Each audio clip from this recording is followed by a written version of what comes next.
Les entretiens des patriotes, bonjour à tous, heureux de vous retrouver. Les antifas, idiots utiles de Macron, Braun-Pivet, le pavillon de la corruption, et puis Jacques Lang, les œuvres de Tiphaine. Avant de traiter ces trois informations et beaucoup d'autres, vous connaissez la coutume sur cette chaîne, je commence toujours mon entretien par remercier ceux qui m'ont permis justement de le produire, car ils m'ont financé à l'aide des merci rémunérateurs. Et aujourd'hui sont à l'honneur des fidèles parmi les fidèles, Marie du 21, Christophe Dupin, Divergente et Philippe Bohen. Merci à eux du fond du cœur. Puis je tenais à vous remercier pour votre soutien incroyable. Oui, il faut aider la réinformation en ces temps de très graves menaces sur la liberté d'expression, vous le savez. Alors comment faire ? Eh bien c'est simple, il suffit de lever le petit pouce, écrire de gentils messages, diffuser sur d'autres réseaux sociaux et puis surtout, n'oubliez pas d'activer votre cloche notification.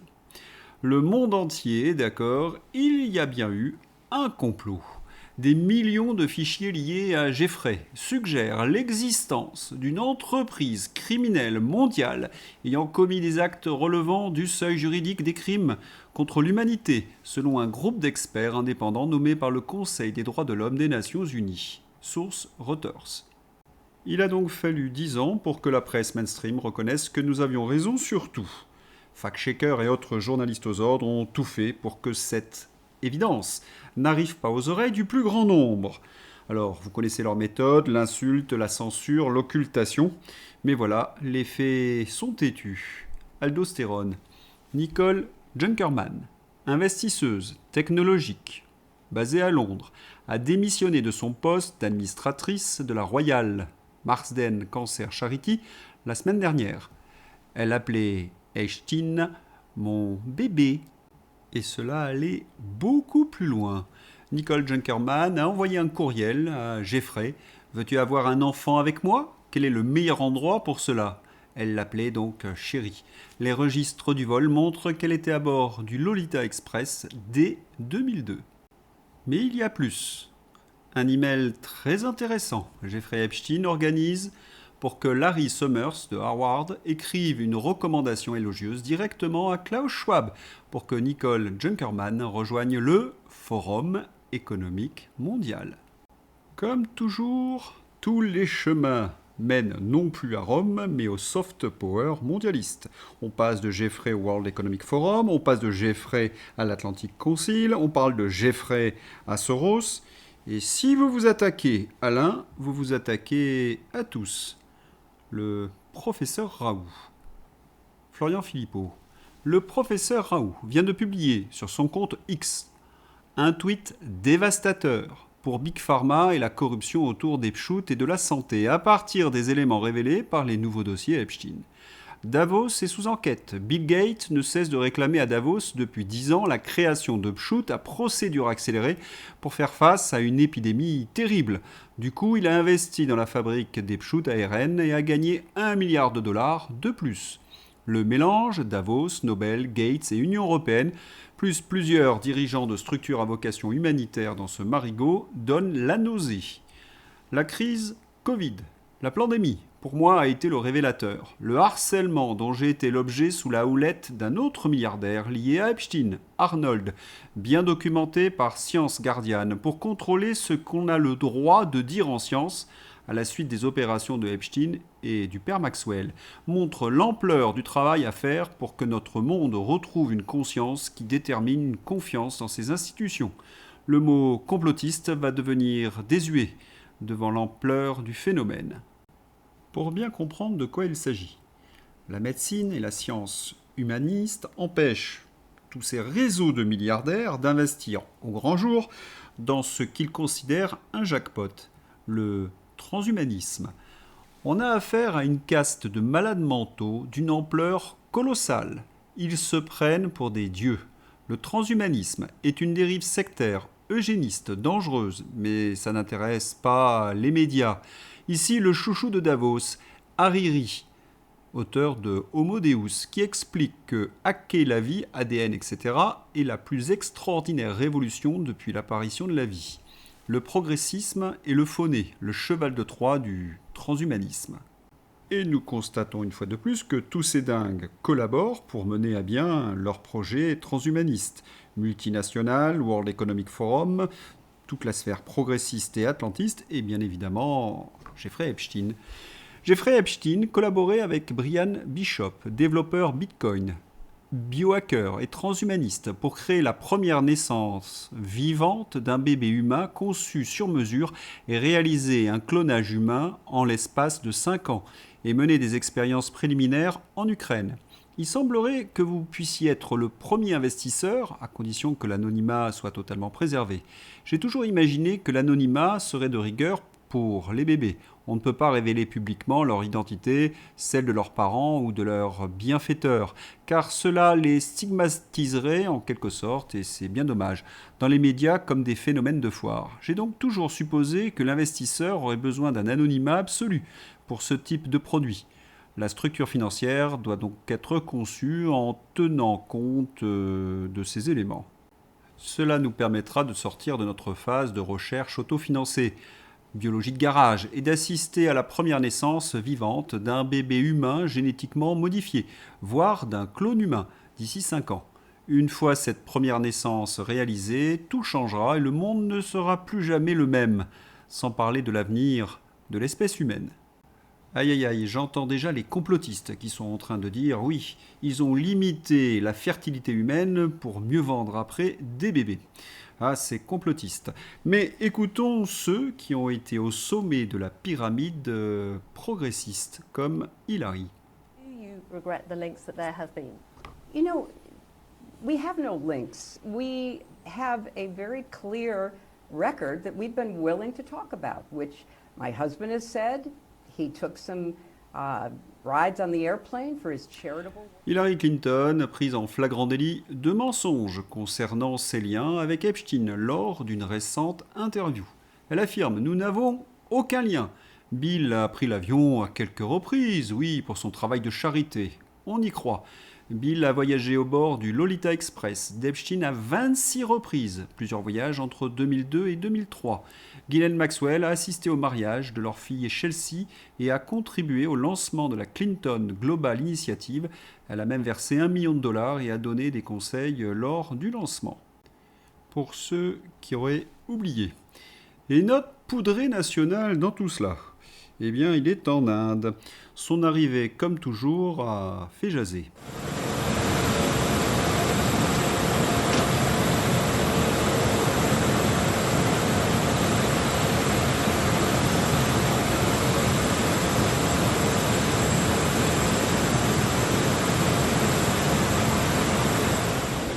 Et son jogging également en Inde.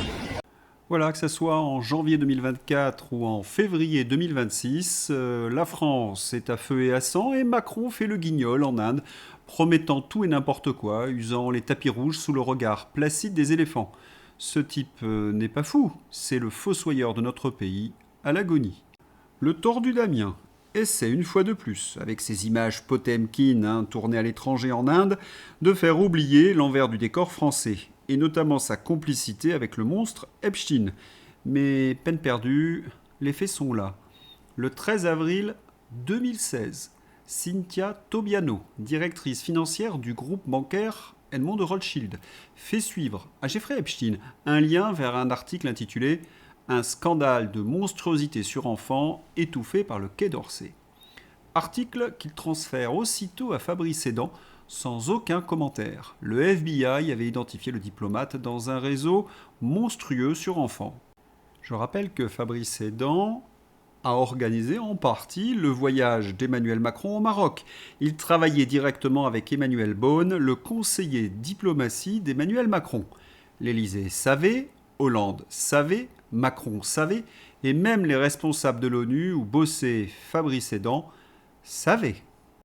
Le poudré a donc permis à un lieutenant d'Epstein de se recaser. Quant à Epstein, vous le savez, en France, il bénéficiait d'une totale impunité. Si nous étions dans une vraie démocratie, il y aurait bien longtemps qu'Emmanuel Macron aurait démissionné. Et que dire de Jack ? Joyeux lundi à tous les pigeons qui partent travailler et qui voient plus de la moitié de leurs revenus partir en prélèvement obligatoire. Dans le même temps, sachez que Jack percevra, comme toujours, à la fin du mois, 25 000 € mensuels d'argent public, au titre de retraite et traitement cumulé grâce à vous. source revenu, valeur actuelle. C'est quand même curieux. Pas d'arrestation et Jack bénéficie de la part de la justice française d'un traitement de faveur. Mais comment l'expliquer? Peut-être avec ceci? Quand Jack accueillait à l'Institut du monde arabe les œuvres de la belle-fille de Macron, expert dans l'art de plaire au pouvoir, l'ex-calife de Lima a organisé en 2024 une expo de Laurence Auzière. De qui sont ces croûtes? De la belle-fille de Macron. Formidable! Je voudrais quand même corriger quelque chose du cadavre enchaîné. Est-ce que Macron pouvait refuser vraiment quelque chose à Jack? Eh oui, Jack, c'était l'ami de Jeffrey Epstein. Regardez ça. L'Institut du monde arabe, en déficit d'exploitation endémique, selon la Cour des comptes. La fondation devrait être, à l'origine, financée quasiment à parité par la France et 22 États arabes cofondateurs. Aujourd'hui, elle fonctionne essentiellement grâce à la subvention de près de 12 millions d'euros accordée par le ministère des Affaires étrangères. Son président depuis 2013, Jack Lang, 85 ans, a été prolongé à la tête de l'Institut grâce à sa proximité avec Le Poudré et Jeffrey, bien sûr, où il toucherait un salaire de 10 000 euros par mois. Un véritable mystère entoure la relation entre les deux hommes. Pourquoi a-t-il bénéficié de ce privilège alors qu'il avait atteint depuis longtemps la limite d'âge? Jeffrey, pourquoi n'a-t-il pas été inquiété après que le traiteur libanais Noura réclamait 41 000 euros de repas impayés à Jack Lang et à sa femme? Jeffrey, pourquoi Jack Lang est l'invité de tous les dîners officiels de l'Élysée? Jeffrey. Quant à Laurence Auzière, peintre, Monsieur Grafenstaden, Guesser de son vrai nom, et sa compagne, Laurence Auzière, exposent leurs œuvres, portraits cellulaires, gribouillis tachés épouvantables, à l'Institut du monde arabe le 18 mai 2024. Aucun rapport avec le monde arabe, mais ça aide d'être la fille de Brigitte Macron. Merci, Jack Lang. Le pervers d'Amiens est non seulement le protecteur de tous les sales types de France ou d'ailleurs, mais il partage surtout leur idéologie. La preuve par Evars.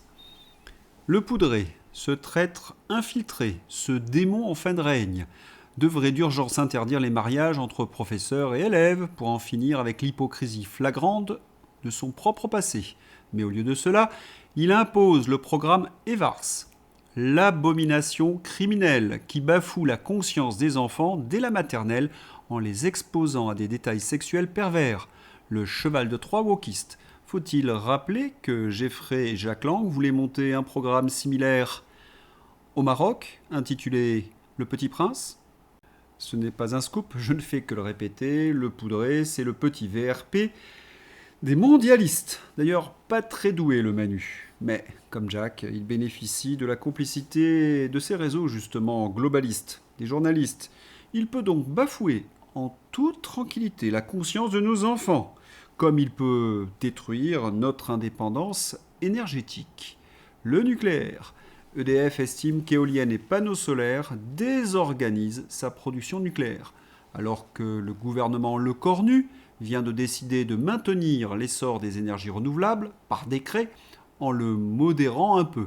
EDF publie un rapport qui souligne l'impact très négatif des panneaux solaires et des éoliennes sur son parc de réacteurs nucléaires, lesquels doivent être trop souvent ralentis, voire stoppés. Le document devrait exacerber l'hostilité des adversaires des énergies renouvelables. Ce rapport d'EDF sort évidemment après la signature du décret par Lecornu. Et d'un seul coup, nous passons de complotistes, pensez à Roland Lescure qui nous avait qualifié de ce terme, à lanceur d'alerte. Pascal Praud.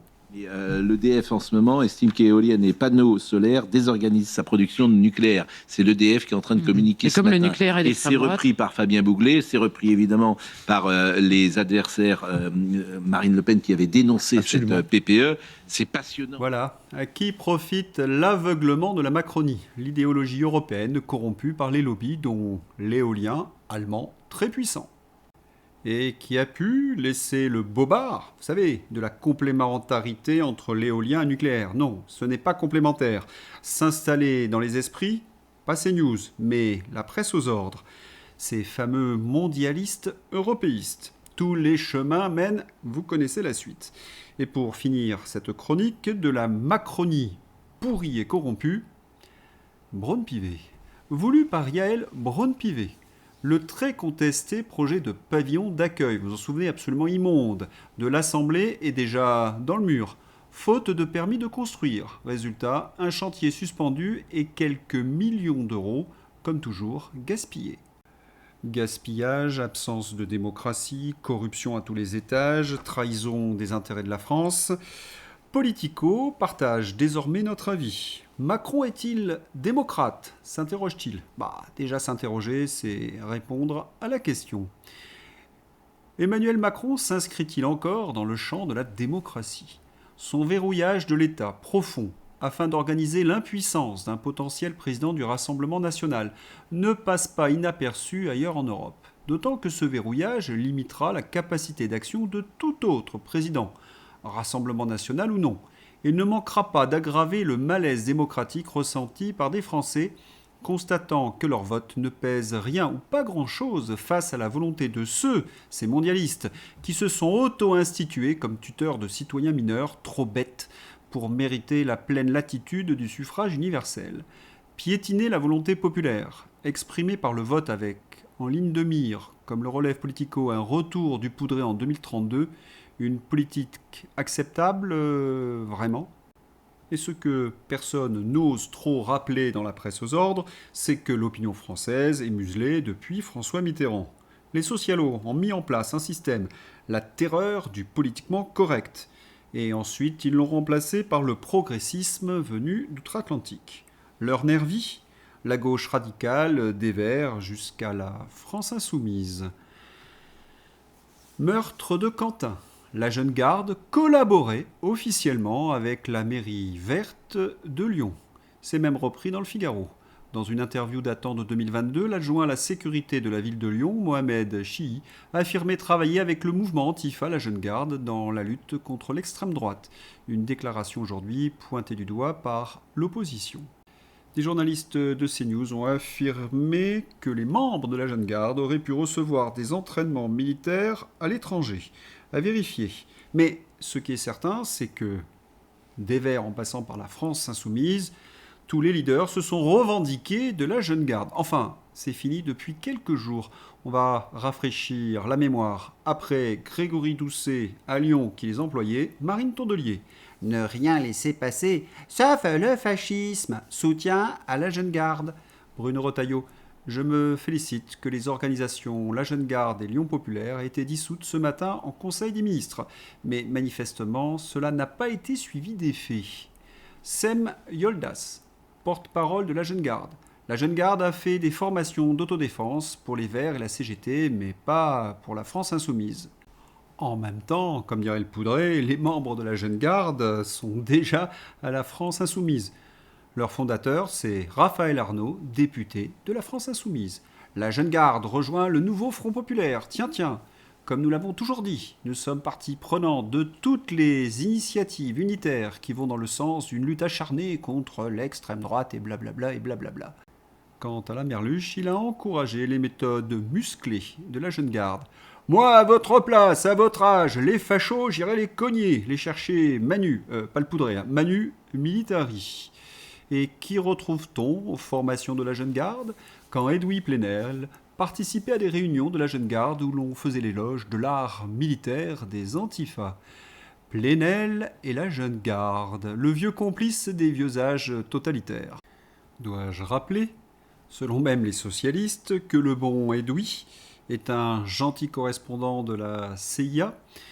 La France insoumise nous explique « Nous ne travaillons plus avec la Jeune Garde depuis très longtemps ». Le fichier S, Raphaël Arnaud, connu pour son ultra-violence, fondateur donc de la Jeune Garde, écrivait pourtant il y a quelques jours « Pour des motifs que nous ignorons, à ce stade, l'audience devant le Conseil d'État concernant notre dissolution, la Jeune Garde, initialement prévue demain le 11 février, est reportée à une date ultérieure ».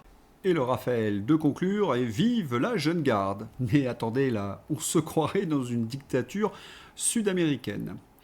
Un point également qu'il ne faut pas oublier.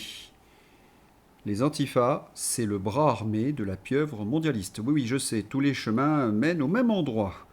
Et les Antifa affrontent les partis conservateurs ou les manifestants conservateurs aux États-Unis, à Denver, New York et autres. Et toujours les mêmes méthodes. En France, rappel de 2019-2020. À Lyon, en France, des affrontements ont éclaté entre les Gilets jaunes et les Antifas. Les Gilets jaunes refusent toute association avec les Antifas avec leurs manifestations. C'est une d'ailleurs de leurs principales missions. Pourrir les manifestations pacifiques par leur violence et ainsi décrédibiliser auprès de l'opinion, les normies, les revendications légitimes. Cela a parfaitement fonctionné lors des manifestations des Gilets jaunes, mais également contre la réforme des retraites. Et comme Jack Jeffrey, ils bénéficient d'une totale impunité de la justice, et puis de toute façon, ils sont rarement arrêtés par la police. Ce qui d'ailleurs scandalise les policiers, qui ont souvent dénoncé ce fait. À l'Assemblée nationale. Pour votre réponse, je ne peux pas ne pas réagir à la prise de parole de Madame Panot tout à l'heure. Si LFI est innocent, si vous n'avez rien à voir avec ce qui s'est passé, où est Raphaël Arnaud? Où est le député fondateur de la Jeune Garde? Pourquoi se cache-t-il aujourd'hui? Eh oui, où est-il? Où se cache-t-il, le Raphaël? On se demande. Quant aux autres députés de la France insoumise, leur défense vient d'être tranchée nette. De toute manière, il est déjà dissous. C'est-à-dire lesquels? Mais c'est-à-dire qu'évidemment, alors je vous mets mes deux mains à couper que le collaborateur de Raphaël Arnaud qui a été jeté en pâture comme ça n'a rien à voir avec cette histoire. Mais néanmoins, s'il y a... Quelques instants avant l'annonce de l'interpellation de l'assistant parlementaire de Raphaël Arnaud, la députée de la France insoumise, Alma Dufour, déclarait « Je vous mets mes deux mains à couper qui n'a rien à voir avec cette histoire ». La photo... Mort de Quentin Desranques, l'assistant parlementaire de Raphaël Arnaud, donc interpellé. Il était visiblement à la manœuvre. C'est lui qui commandait la Jeune Garde lors de ces événements, rapporte le journaliste au Progrès, d'après des témoins. Il y a une question que vous vous posez. Comment la France insoumise a-t-elle pu faire élire un fichier S violent et fondateur d'une milice? C'est toujours la même histoire. Les membres de la France insoumise savaient très bien qu'ils ne risquaient rien. Car d'abord, ils étaient protégés par le PS, ses réseaux, la justice, la police, etc., la presse, qui faisait des antifas des héros, et la Macronie, qui avait besoin de la France insoumise pour faire élire les députés. Et puis, de toute façon, cela faisait belle lurette que la gauche faisait régner la terreur en toute impunité. Virginie Joron, députée à l'Union européenne, du Rassemblement national. Quand nous avions prévu notre conférence de presse avec Jordan Bardella à Strasbourg, nous avions été prudents en limitant la diffusion de l'adresse du restaurateur qui nous accueillait. La presse locale, ô surprise, l'a diffusée 2 jours avant en mettant bien le lieu et l'heure. Et les journalistes ne sont pas venus à cette conférence. Tiens. Une horde de jeunes violents, vous avez la vidéo dans ma description, sous le patronat du porte-parole de la Jeune Garde locale, est venu empêcher cette conférence en agressant un militant qui a porté plainte et en détériorant ce lieu public. Aucune réaction de la maire escrologiste de Strasbourg, quel hasard, ni des autres candidats aux élections municipales. Et c'est ainsi dans toutes les villes de France. Je vous ai souvent relaté ces agressions. Tenez, prenez la ville d'Avignon, là où Raphaël Arnaud a été élu. La candidate Rassemblement national aux législatives, Catherine Joanne, opposée à Raphaël Arnaud, a été contrainte de déménager et vit désormais cachée. Lors du second tour des élections législatives anticipées à Avignon, le cabinet du préfet l'a contactée pour lui dire de ne pas bouger de chez elle à partir de 18h. Raphaël Arnaud et la Jeune Garde rôdaient dans la ville. Raphaël Arnaud a été soutenu par le Parti socialiste. Ils ont envahi Avignon, déclare Catherine Joanne. La garde rapprochée de Raphaël Arnaud était partout. Ce fut une intimidation par le nombre. Dans ce climat de très vive tension, les opposants de la candidate découvrent son adresse et se rendent à plusieurs reprises à son domicile.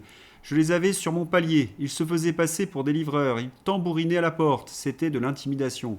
Face à cette hostilité, elle a été contrainte de déménager et de se cacher pendant la campagne. J'avais peur, je suis partie. Maintenant, à part ma famille et mes très proches, personne ne sait où j'habite. On se rappelle également que pendant cette campagne électorale et les autres, les militants du Rassemblement national avaient été agressés par des antifas et que des militants qui circulaient en bus pour se rendre à des meetings avaient été caillassés à grands coups de boules de pétanque. Les méthodes de Sénervie. Et quand on est un syndicaliste étudiant opposé à la France insoumise, eh bien, on est surveillé, fiché, intimidé. Sur CNews. Et ça, en fait, c'est la technique théorisée par les antifas et par tous les penseurs de l'antifascisme moderne qui visent d'abord à surveiller avec leur réseau tous ceux qui pourraient avoir une pensée dissidente au sein de l'université, les militants mais aussi les étudiants lambda qui s'opposent à eux. Et à chaque fois que je passais les portes, j'avais des camarades qui me suivaient, m'insultaient, l'énervient. La direction a préféré m'écarter plutôt qu'écarter ceux qui portent la violence. Raconte Baptiste Gilly, étudiant à Sciences Po Grenoble, harcelé pour ses opinions. Comme toujours, le système complice punit les innocents, pas les miliciens. Quand ce ne sont pas les dirigeants des universités, c'est la justice. J'ai porté plainte, ce monsieur a été agressé par des antifas, et je n'ai jamais eu aucune suite, malgré le fait que des images de vidéoprotection existaient. Et lorsque je suis venu porter plainte, on m'a demandé de ne pas porter plainte, explique Édouard Bina. Pourquoi les plaintes n'aboutissent pas ? C'est la triste réalité. Lorsqu'on pense différemment que le système, on est traqué. Que cela soit dans les universités ou dans la fonction publique. Il émet des postes de Sarah Knafo ou de Mathieu Vallée. La Banque de France ouvre une enquête sur l'un de ses cadres que la CGT accuse de promouvoir des contenus d'extrême droite sur LinkedIn. La liberté d'expression progresse chaque jour au pays des droits de l'homme, dit ironiquement Philippe Prigent. Je crois que je vais me répéter. Les antifas, c'est le bras armé de la pieuvre progressiste. Ce qui fait que nos antifas français se rendaient à l'étranger pour donner des coups de main aux autres antifas, à Londres ou en Italie. Raphaël Arnaud serait impliqué dans toutes les luttes violentes de la Jeune Garde. Raphaël Arnaud participe à toutes les luttes violentes du mouvement. Il agresse avec ses amis dans le métro parisien. Il va aussi en Italie avec les Rouges. Raphaël Arnaud s'était aussi vanté d'être allé à Londres. Giorgia Meloni annonce une enquête sur Raphaël Arnaud et Jacques-Élie Favreau. La présidente a demandé l'ouverture d'une investigation visant les deux Français. Ils sont cités dans plusieurs procédures liées à leur précédent séjour en Italie. Dans un communiqué publié ce soir, le parti de la dirigeante italienne, Fratelli d'Italia, qualifie l'affaire de très grave si les faits sont avérés. Il ne saurait y avoir d'ambiguïté ni de zone grise concernant la violence politique. Le parti exige par ailleurs une clarification immédiate sur les liens présumés entre ces extrémistes français et les partis et les associations de gauche italiens. La conclusion de ce dossier Antifa par Régis Le Sommier, qui répondait à un tweet d'Antoine Léaumont. La diabolisation de la France insoumise est désormais sans limite. Il n'y a pas besoin de diabolisation, il suffit de dire les faits. Le livre d'histoire est ouvert, Antoine Léaumont. Traquer ses adversaires en ligne, faire des fiches, des patrouilles pour les repérer, interroger les habitants des quartiers, leur tendre des embuscades. Cela ressemble à des méthodes de gestapistes. À Lyon, ce type de comportement est plutôt malvenu, vous ne trouvez pas ? Et grande question, les antifas vont-ils devenir les idiots utiles du poudré ? Sylvain Ferreira. Je hais autant les demeurés de la Jeune Garde pour avoir tué Quentin que je hais les crétins des Brigades Rouges pour avoir tué Aldo Moro. Dans les deux cas, ils servent les intérêts de nos maîtres atlantistes qui nous préparent, à cause de cette tragédie, un scénario à l'italienne version année de plomb 2.0, pour mettre en place leur monde de surveillance intégrale et pour suspendre définitivement tout processus électoral. Toute la classe politique est sciemment ou non en train de jouer le spectacle du fascisme-antifascisme pour nous y préparer. Et en plus, cette violence antifa aurait tendance à faire oublier la violence d'Emmanuel Macron envers ses opposants. Benalla, la violence contre les gilets jaunes, les casserolades, les agriculteurs, etc. L'extrême centre européiste a en effet aussi sa milice, et elle tape encore plus fort que les antifas. Et ce qui est à vomir, c'est qu'il y a des hommes et des femmes qui sont payés pour justifier les méfaits d'Emmanuel Macron, comme les journalistes du service public. Mais lorsque l'on regarde les producteurs, il n'y a plus de secret. Damien Rieu accuse Mathieu Pigasse, le milliardaire socialiste, d'avoir une responsabilité dans la mort de Quentin par la diabolisation permanente de la droite, notamment sur le service public où il finance des émissions. Il exige la suspension des productions de Media One par l'Arcom. Avant de passer à la politique étrangère, une dernière brève. Matignon, un conseiller de Lecornu, congédié après, oui, vous lisez bien, le directeur régional des finances publiques d'Île-de-France, également écarté. Avec les Macronards, c'est toujours la même chose, dépoudré et dégeffré. International, tout le monde pense la même chose. L'Europe organise son autodestruction. Nous n'avons jamais vu l'équivalent d'un tel auto-effacement civilisationnel programmé et défendu par les élites. Il y a comme une incompréhension. J.D. Vance dézingue l'Europe sur Fox News. Ils se sabotent eux-mêmes. Le problème avec l'Europe n'est pas que nous ne l'aimons pas, c'est qu'ils font beaucoup de choses pour se saboter eux-mêmes. Nous aimerions que cela cesse. Eh bien, il y a du boulot. Le mot de la fin avec Vladimir Poutine. Vladimir Poutine répond aux propos de Keir Starmer sur une attaque possible de la Russie en Europe. La Russie n'attaquera pas l'Europe. Pour nous, c'est même drôle, c'est risible. Aujourd'hui, exceptionnellement, pas de page fantasy, mais une page patriote avec Philippe Murer. Grave pour le faire. Il faut être clair, il y a deux destins pour la France. C'est continuer à dépérir et à péricliter en restant dans l'Union européenne, et ça c'est tous les autres partis politiques, ou les partis souverainistes qui disent la France doit se libérer de l'Union européenne pour redevenir grande, prospère, une nation libre et indépendante. Donc c'est pas compatible aujourd'hui. Invité de TV et Liberté. Voici la réaction des leaders souverainistes et des invités au grand rassemblement des souverainistes organisé par le mouvement politique citoyen. L'union des souverainistes pour les élections est nécessaire, il se fera. Merci à TV Liberté officielle pour ce bon reportage dans son JT. Je vous mets les autres liens dans ma description, n'hésitez pas à les consulter, c'était vraiment passionnant. Merci à tous, à bientôt, au revoir.